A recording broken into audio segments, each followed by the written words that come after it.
창세기 27장 1절에서 14절까지 말씀을 함께 보겠습니다. 교독하도록 하겠습니다. 이삭이 나이가 많아 눈이 어두워 잘 보지 못하더니 맏아들 에서를 불러 이르되 내 아들아 하매 그가 이르되 내가 여기 있나이다 하니 이삭이 이르되 내가 이제 늙어 어느 날 죽을는지 알지 못하니 그런즉 내 기구 곧 화살통과 활을 가지고 들에 가서 나를 위하여 사냥하여 내가 즐기는 별미를 만들어 내게로 가져와서 먹게 하여 내가 죽기 전에 내 마음껏 내게 축복하게 하라. 이삭이 그의 아들 에서에게 말할 때에 리브가가 들었더니 에서가 사냥하여 오려고 들로 나가매 리브가가 그의 아들 야곱에게 말하여 이르되 내 아버지가 내 형 에서에게 말씀하시는 것을 내가 들으니 이르시기를 나를 위하여 사냥하여 가져다가 별미를 만들어 내가 먹게 하여 죽기 전에 여호와 앞에 내게 축복하게 하라 하셨으니 그런즉 내 아들아 내 말을 따르라. 내가 내게 명하는 대로 염소떼에 가서 거기서 좋은 염소 새끼 2마리를 내게로 가져오면 내가 그것으로 내 아버지를 위하여 그가 즐기시는 별미를 만들리니 내가 그것을 내 아버지께 가져다 드려서 그가 죽기 전에 내게 축복하기 위하여 잡수시게 하라. 야곱이 그 어머니 리브가에게 이르되 내 형 에서는 털이 많은 사람이요 나는 매끈매끈한 사람인즉 아버지께서 나를 만지실진데 내가 아버지의 눈에 속이는 자로 보일지라 보근고사하고 저주를 받을까 하나이다. 어머니가 그에게 이르되 아들아 너의 저주는 내게로 돌리리니 내 말만 따르고 가서 가져오라. 함께 읽겠습니다. 그가 가서 끌어다가 어머니에게로 가져왔더니 그의 어머니가 그의 아버지가 즐기는 별미를 만들었더라. 아멘. 이 시간에는 더디 가더라도 올곧게 가라, 더디 가더라도 올곧게 가라는 제목으로 말씀을 오늘 전하고자 합니다. 우리가 오늘 읽은 본문 말씀에 나오는 주인공은 다름 아닌 야곱입니다. 야곱은 누구인가 하면 이삭의 쌍둥이 아들 중에 하나죠. 큰아들은 누굽니까? 털이 많은 에서고 둘째인 이 야곱은 매끈매끈한 사람이었다 말씀하죠. 이 두 아들들이 한 어머니 뱃속에서 태어났는데요, 아주 짧은 시간을 간격을 두고 태어났는데 그런데도 둘이 달랐습니다. 아주 달랐어요. 27절, 25장 27절 말씀 한번 보시면 그 아이들이 장성함에 에서는 익숙한 사냥꾼이었으므로 들 사람이 되고 야곱은 조용한 사람이었으므로 장막에 거주하니 이렇게 달랐습니다. 저희 집도요 애들이 넷이 있는데요 다 다릅니다. 여기 우리 큰 아들이 하나 앉아있긴 하지만 큰 아들이랑 둘째랑 다르죠? 딱 봐도 다르시지 않습니까? 다릅니다. 그렇게 타고난 것 같아요. 다릅니다. 그 야곱은요 둘째로 태어났는데요 늘 소원이 있었어요. 장자가 되고 싶어 했습니다. 근데 될 수 있나요? 늦게 태어나는데 어떻게 합니까? 안 됐죠. 그러니까 마음에는 내가 어떻게든 저 장자권의 축복을 갖고 싶다 이 마음이 있었어요. 그래서 하루는 에서가 사냥꾼이었다 그러잖아요. 들에 나가서 뛰어다니고 막 슉슉 사냥을 잘했어요.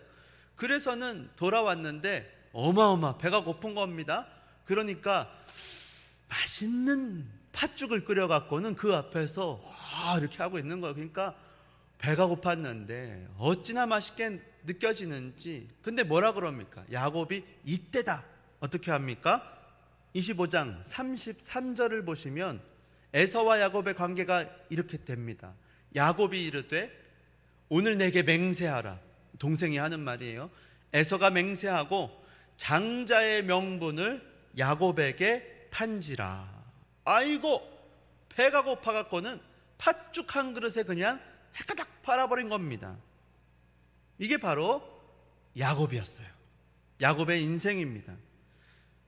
근데 여러분, 오늘 제가 전하고자 하는 말씀은 야곱이 그래서 이 장자권을 샀지 않습니까? 장자의 명분을 샀다 그래요. 근데 그것이 끝이 아니었죠. 장자의 명분을 사고 진짜 하나님이 주시는 축복을 받기 위해서 이제 아버지를 속입니다. 어머니와 함께요. 근데 그렇게 살아간 야곱의 인생이 있습니다. 야곱의 인생을 성경에서 한마디로 말하자면 험난한 인생을 살았다, 이렇게 말씀하지 않습니까? 나중에 애굽의 바로 앞에서 그는 사실은 나중에는 영적 거장이 됐습니다. 그래서 바로에게 손을 들어서 축복을 하는 담대한 믿음의 사람이 되었지만, 그때 말씀을 보면 분명히 내 나이가 147세요 험난한 인생을 살았습니다, 이렇게 말하거든요. 그래서 야곱이 씨름해서 막 축복을 사모하고 어떻게든 복을 받고, 그것도 야곱의 인생의 귀한 축복인 줄 믿으시기 바랍니다. 야곱이 그렇게 축복을 사모했어요. 이건 칭찬받을 일입니다. 의심의 여지가 없어요. 그런데요, 그것이 다는 아니라는 것입니다. 야곱이 한편으로는 이렇게 장자의 명분을 막 사모했고 속이고 이렇게 살다 보니까 그의 인생은 정말 험난했다는 것이에요. 험난했습니다. 이제 장자의 명분을 받았으니까 그 다음은 아버지가 죽기 전에 어떻게든 장자에게 주는 마지막 그 축복을 이제는 뺏으려고 하는 거예요. 그것이 이제는 너무 갖고 싶어요. 그래서요, 어머니가 마침 이야기를 듣지 않습니까? 아버지 이삭이 에서에게 하는 말이, 마지막으로 네가 너의 기구 활과 화살통을 가지고 나가서는 잡아와라. 짐승을 잡아오고 별미를 만들어주면 내가 마음껏 축복하리라. 그 이야기를 듣고는 리브가가 이제 야곱과 함께 작전을 짭니다. 작전을 짜요. 근데 사실 이 리브가는요, 에서와 야곱 중에 누구를 좋아합니까? 본문의 성경에 나옵니다. 리브가는 야곱을 좋아하였더라. 에서는 아버지 이삭에게 사랑을 받았고, 이것도요 성경이 말하고 있는 아주 독특한 것이죠.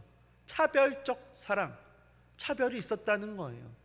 근데 지금 리브가가 차별해서 야곱을 사랑하였더라 이렇게 말하거든요. 그러니까 어머니 마음이 야곱 중심으로 막 흘러갑니다. 그래서 하는 말이, 저기 가서 사냥하는 거 말고 염소 새끼 2마리 갖고 오면 내가 만들어줄게. 이거 가지고 들어가서 너 그 축복 받아. 내가 축복은커녕 저주 받으면 어떡합니까? 매끈매끈한데요. 걱정하지 마. 양가죽으로 이렇게 붙여갖고 북실북실하게 해서 들어가서 무조건 축복 받아. 내가 알아서 책임질게. 엄마 말만 들어. 마마보이, 마마보이. 야곱이 그러고 진짜 들어간 거예요. 그리고 그렇게 원하던 축복을 실제로 받았습니다. 받았어요. 근데 여러분, 야곱의 인생을 보십시오. 어떻게 그의 인생이 풀립니까? 그날로부터 야곱은요, 정말 영화 만들면 딱 재밌을 정도로 파란만장한 삶을 살지 않습니까? 형이 막 죽이려고 쫓아오는 거예요. 너 아버지만 세상을 이제 떠나기만 해. 떠나시기만 하면 너 기다려, 너 재산날이다. 그러고 있는 거예요. 얼마나 무섭겠어요. 사냥꾼, 털이 북실북실 매끈매끈한데 무서운 거예요. 그러니까 어머니 리브가가 한 가지 또 꾀를 내서 어디로? 저 외삼촌 라반에게 가라 그러지 않습니까?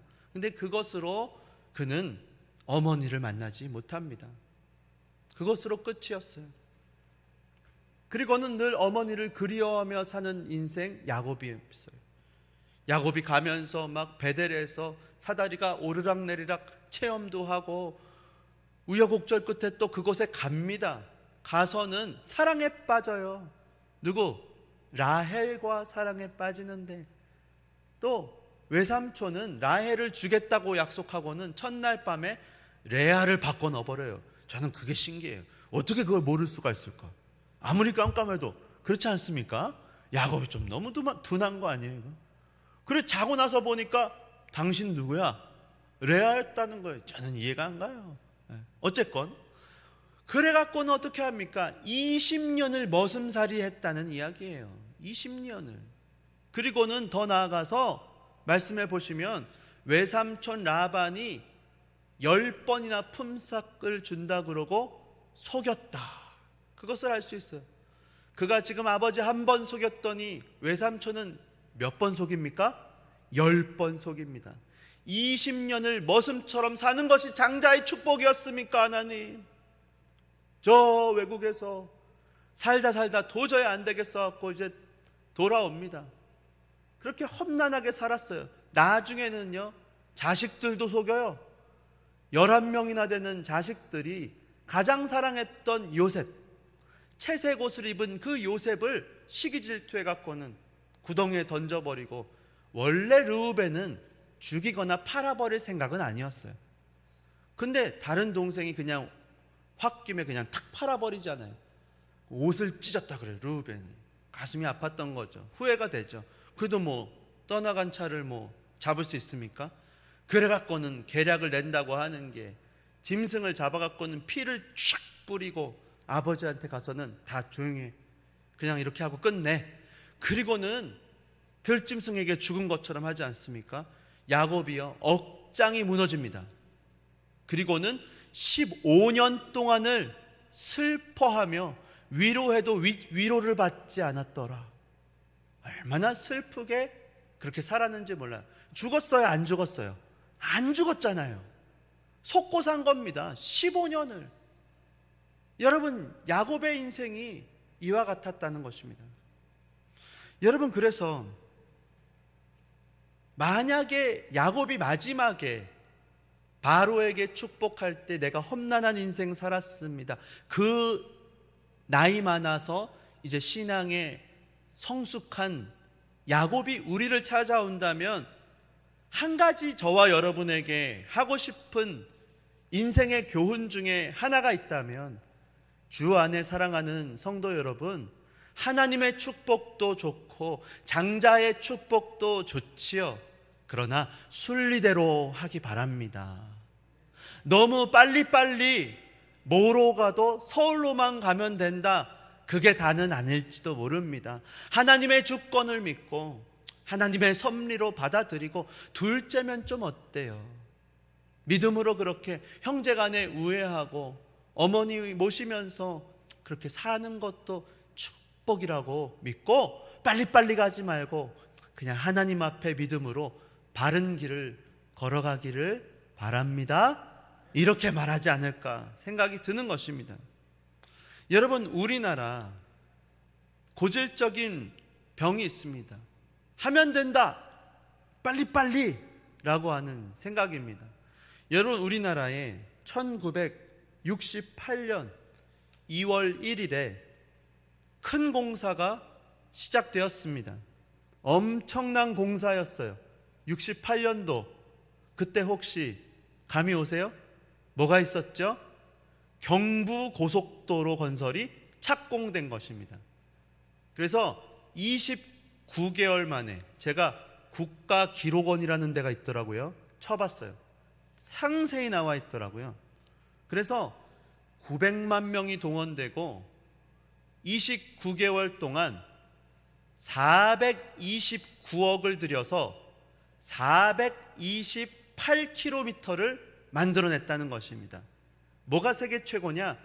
최단기간에 최저금액으로 고속도로를 지었다는 거예요. 현대 정주영 회장, 대단한 분이더라고요. 그분이 40%를 지었답니다. 그리고 나머지는 나눠갖고 우리나라 모든 건설사들이 다 동원된 것 같아요. 거기에 육군 공병대까지도 다 투입됐대요. 그야말로 군사작전을 방불하게 했다는 거예요. 그렇게 해서 무려 2년 5개월, 29개월 만에 경부고속도로를 만들어냈던 것입니다. 그런데요, 똑같은 그 시기에 일본이 고속도로를 지었는데요, 얼마가 들었다는지 아세요? 3,500억이 들었대요. 비슷한 길이를 우리나라 아까 얼마라 그랬죠? 429억 8km고 429억 1km가 거의 1억 정도 들은 거죠. 비슷한 길이를 일본은 3,500억, 그러니까 한 8배 정도 더 되는 금액이 들은 것입니다.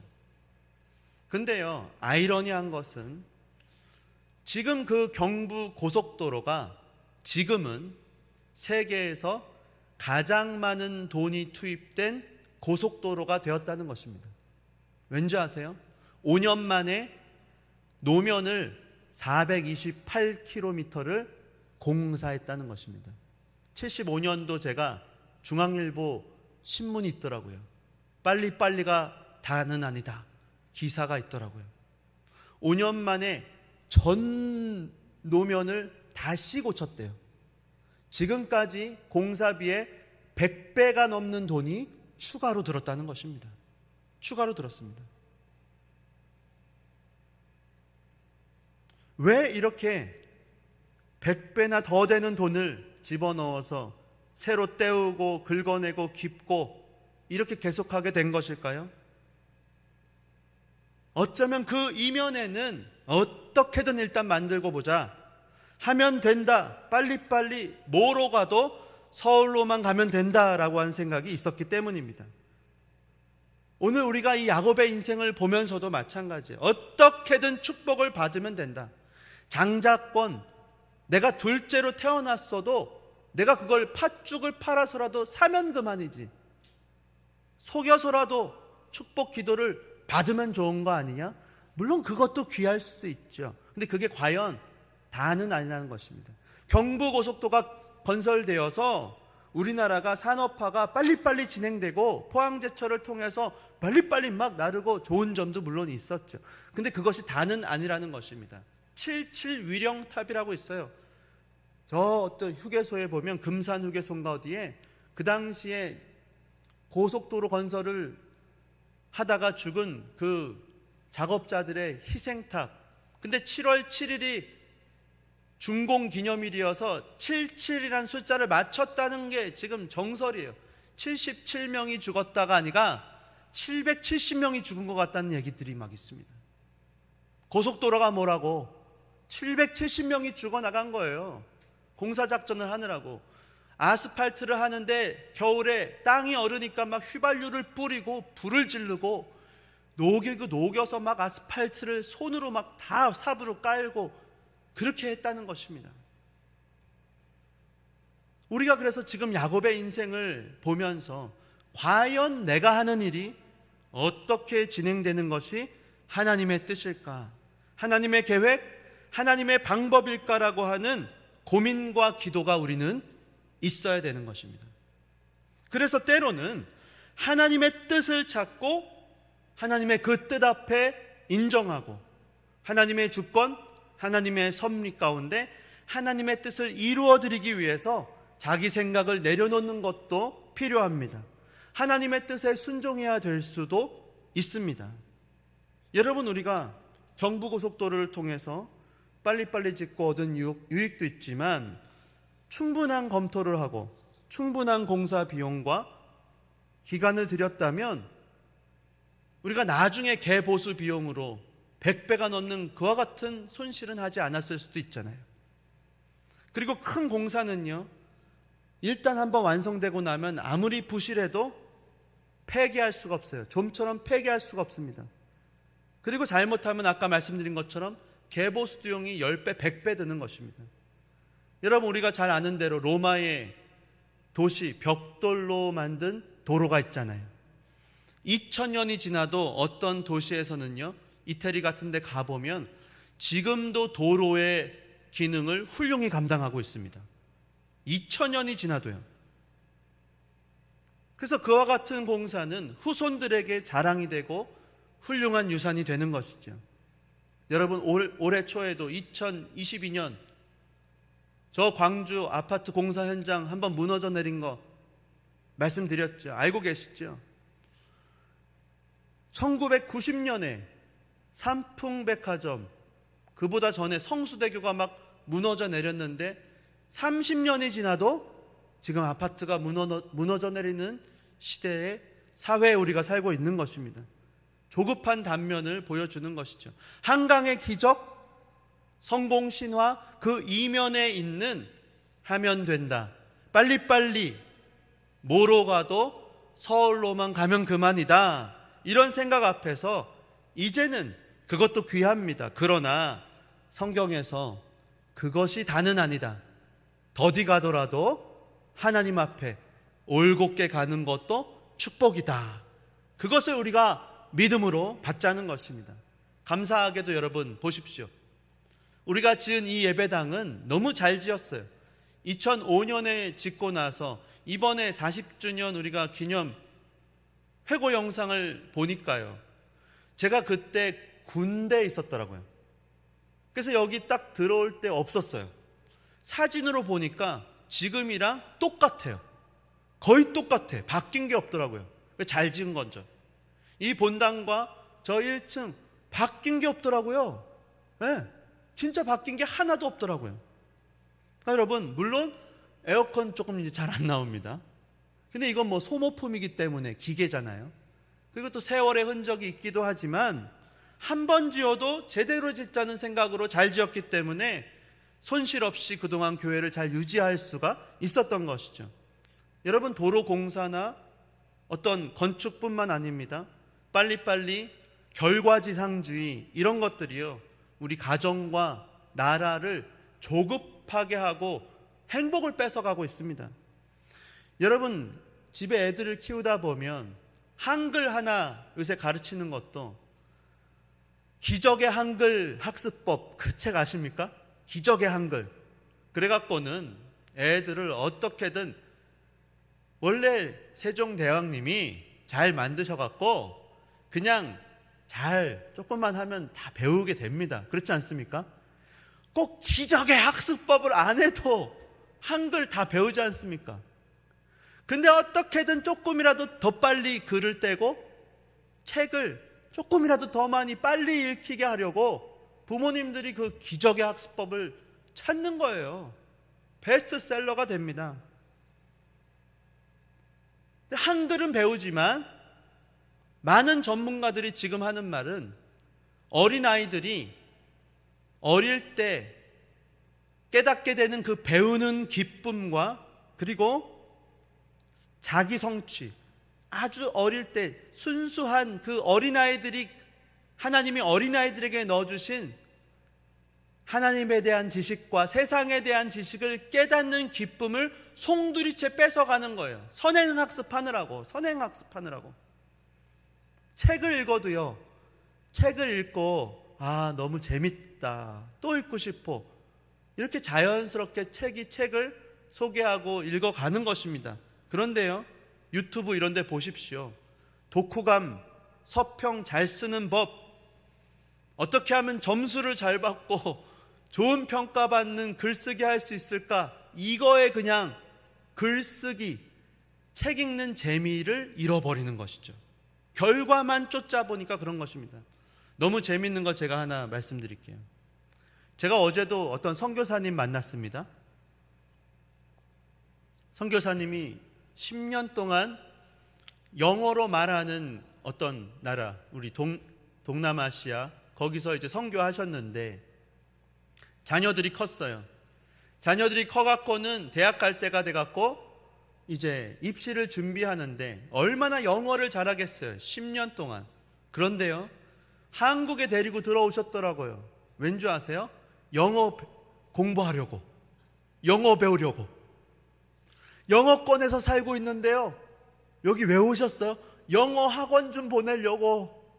여기 와서 2달만 영어 배우면 그렇게 점수가 잘 나온대. 이건요, 사실입니다. 제가 미국에 있을 때도 미국에 사는 사람들이 방학이 되면 없어져요. 어디 갔다 왔어요? 청년들이 한국에 가서 영어 공부하고 왔어요. 그래요. 네덜란드에서도 그러더라고요. 방학이면 2달만 갔다 오면 점수가 오른다는 거예요.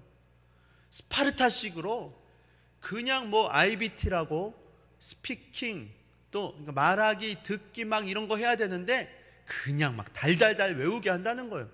이게 영어인지 지금 구구단처럼 1은 2, 4, 2, 3은 그냥 외우는 거지. 하여튼 점수를 위한 영어, 한국이 그냥 따라갈 수가 없다는 것입니다. 물론 그것도 효과가 있고 귀하죠. 근데 과연 진짜 이렇게 사는 게 맞는지 한번 우리가 생각해 봐야 된다는 겁니다. 얼마나 조급한지. 여러분, 제가 재밌는 만화를 하나 봤어요. 저희 아버지가 가끔 뭐 이렇게 이런 걸 올려주시거든요. 저보다 그런 거 더 잘하시는 것 같아요. 이것 좀 읽어보라고 하면서 어떤 사람이 실화입니다. 실화를 만화로 만든 거예요. 이렇게 뭐라 그러죠? 웹툰이라 그러나요? 이런 건데요. 외국에서 이제 오랜만에 한국에 휴가를 온 김 씨.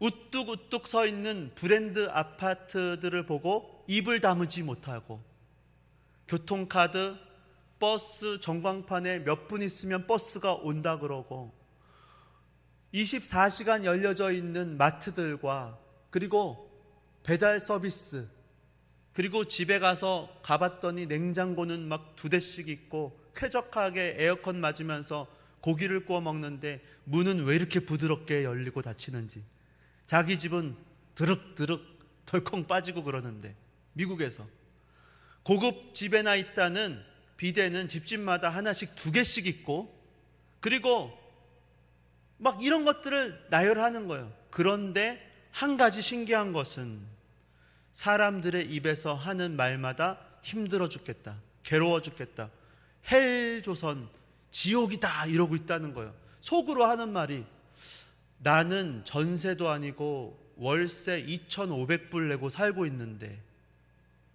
나는 지금 미국에서 살면서 20년 된 차 타고 다니면서도 고쳐서 타고 있는데 우리 애들 등록금은 미국 등록금은 여기보다 몇 배로 더 비싼데 의료보험 또 병원비는 10배도 더 비싼데 근데 나는 저렇게까지 불행하다고 화를 내면서 살고 있지는 않은 것 같은데 그러면서 예전에는 방문할 때 우리나라 대한민국 나의 조국이 잘 살게 해주십시오 기도했는데 지금은 떠나가면서 저분들의 마음의 평안을 위해서 기도하고 갑니다. 안녕 이랬다는 거예요. 싫어합니다. 우리가 어떻게 하다가 열심히 빨리빨리로 살았지 않습니까? 어떤 분들은 우리나라 풍토에서 찾더라고요. 3월부터 10월까지 박테리아가 번식하기 좋은 곳이어갖고 우리나라가 왜냐하면 겨울은 아주 춥고 여름에는 폭염에다가 막 폭우가 내리고 습하고 그러다 보니까 음식을 만들어도 어떻게 하면 쉬지 않게 만들어야 되나. 그래서 근데 그 과정을 막 즐기고 했다기보다 안 쉬는 그 결과 자체에만 집중했다는 거예요. 그리고 또 어떤 분들은 전쟁을 너무 많이 겪어갖고 일제 수탈을 많이 겪어갖고 당장 먹고 사는 게 급급하니까 그리고 공부해라 그래서 실제로 공부해갖고 출세하고 돈 벌어서 잘 되고 명예를 얻고 그렇게 그냥 사는 게 그냥 원래 우리가 그렇지 않았는데 그렇게 그냥 급급하게 살다 보니까 마음에 여유도 없고 감사도 없고 빨리빨리 결과지상주의가 되어버린 것은 아니냐 곰곰이 한번 생각해 보자는 것입니다.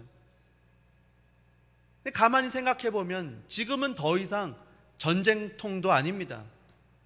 어떤 사람은 이렇게도 말해요.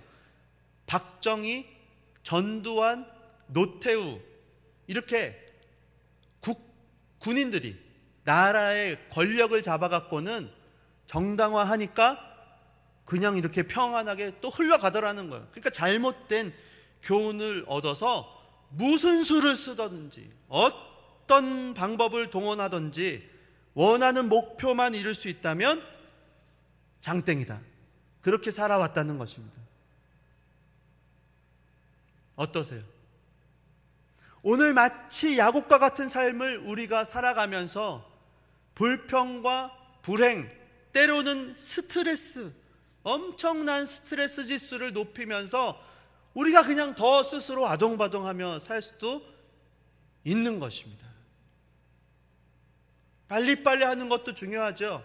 그러나 10%만 여유만 있어도 살 것 같잖아요.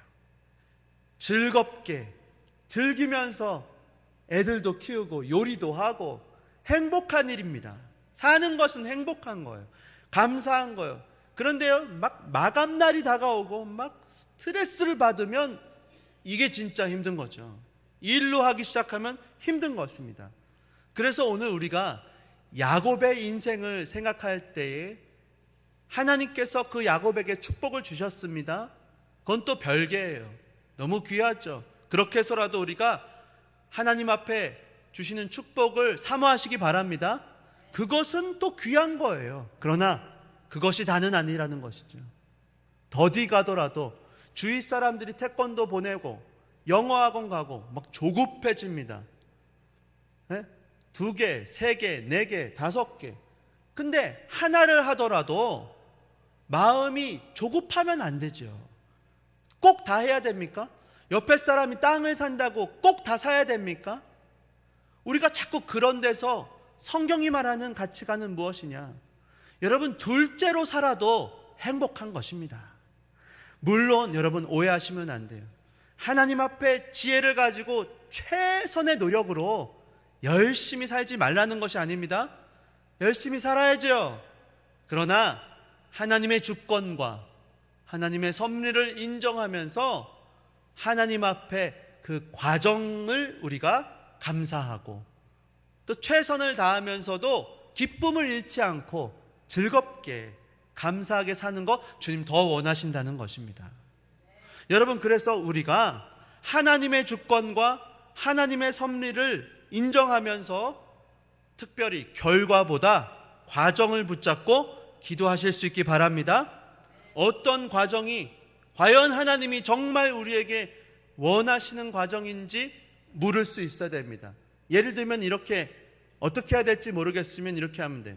나중에 우리의 자녀가 아빠 이럴 때는 어떻게 해야 되죠? 그렇게 물을 때에 떳떳하게 말할 수 있도록 우리의 손주들이 할머니, 할아버지 이럴 때는 어떻게 하며 살아야 되죠? 할아버지는 이렇게 하며 살았다. 떳떳하게 말할 수 있도록 우리가 말할 수 있어야 될 것입니다. 다시 한번 말씀드립니다. 우리가 축복을 사모해야 됩니다. 최선을 다해야 돼요. 그러나 결과를 주님께 맡기실 수 있기 바랍니다. 그러면 자유할 수 있어요. 누가 뭐라 그럽니까? 가진 것을 가지고 최선을 다하는 삶 아름다운 것이에요. 땀방울 흘리고 그냥 주어진 것에 하나님 앞에 그렇다고 무조건 만족만 하라는 게 절대 아닙니다. 오해하지 마십시오.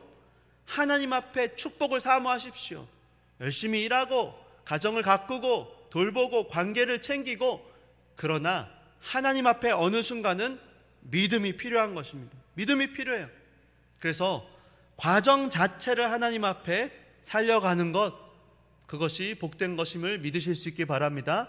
우리나라가요 2가지 독특한 게 있답니다. 첫째, 밥을 빨리 먹는데요. 밥을 뜨거운 삼계탕, 설렁탕도 10분이면 다 먹는데요. 심지어 짜장면은 저도 이런 말 할 자격이 별로 없는데요 2분만 해도 먹는데요. 네, 그래서 유독 후루룩 후루룩 쩝쩝 이런 소리가 많이 난다는 거. 우리나라는 밥을 빨리 먹고 또 하나 여행을 가면 그렇게 사진을 많이 찍는답니다. 셀피, 셀카 찍는 인증샷 이거 우리나라의 특징이라는 거예요. 외국에서도 사진 찍는 동양인, 한국 사람 다 한다는 거예요. 인증샷. 왜요?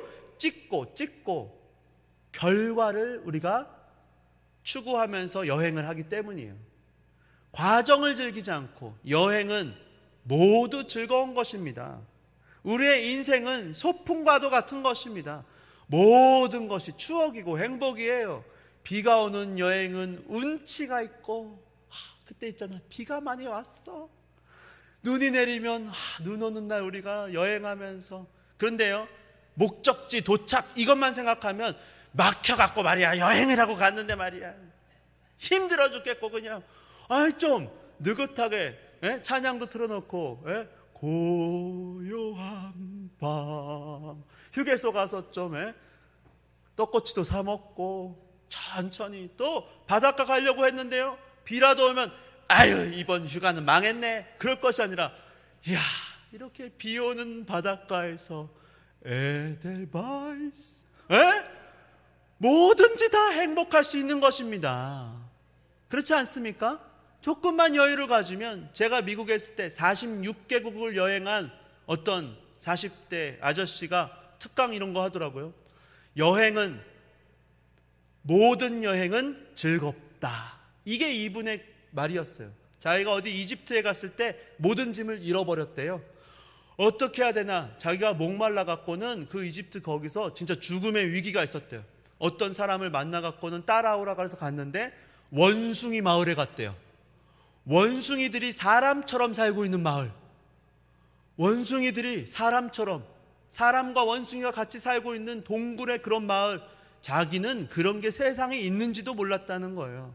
계획이 없어졌고 그렇게 따라갔으니까 그런 인생의 여행을 했다, 막 그런 얘기도 하더라고요. 하나님을 믿으십시오. 하나님의 손을 붙잡고 가자는 것입니다. 그래서 이제는 내 의지로 뭐로 가도 서울로만 가면 된다, 하면 된다, 빨리빨리, 이거 이제 조금 우리가 내려놓고 하나님 앞에 과정도, 가다가 서울 못 가고 어디 수원 가면 어떻습니까? 그렇지 않아요? 물론 목표는 정하고 가죠. 내가 이렇게 돈도 벌겠다, 이렇게 승진도 하고 공부도 이렇게 하고, 공부 열심히 해라, 열심히 하고 하는 거예요. 근데 안 돼도 하나님께 이제 결과는 맡기는 거예요. 목표를 못했다고 쫓아내게 하겠어요? 내 새끼고 내 아들이고 너가 행복하길 바란다, 하나님의 마음 아닙니까? 그래서 여러분, 이제 우리가 조금 10%만 여유를 가지고 하나님 앞에서 주어진 길을 걸어가시면서, 무엇보다 중요한 건 감사하고 기뻐하고 즐거워하고, 마귀란 놈이요 자꾸만 막 시기 질투하고 조급하게 만들어요. 그 관계를 이기시고 믿음의 방패와 구원의 투구를 썼잖아요.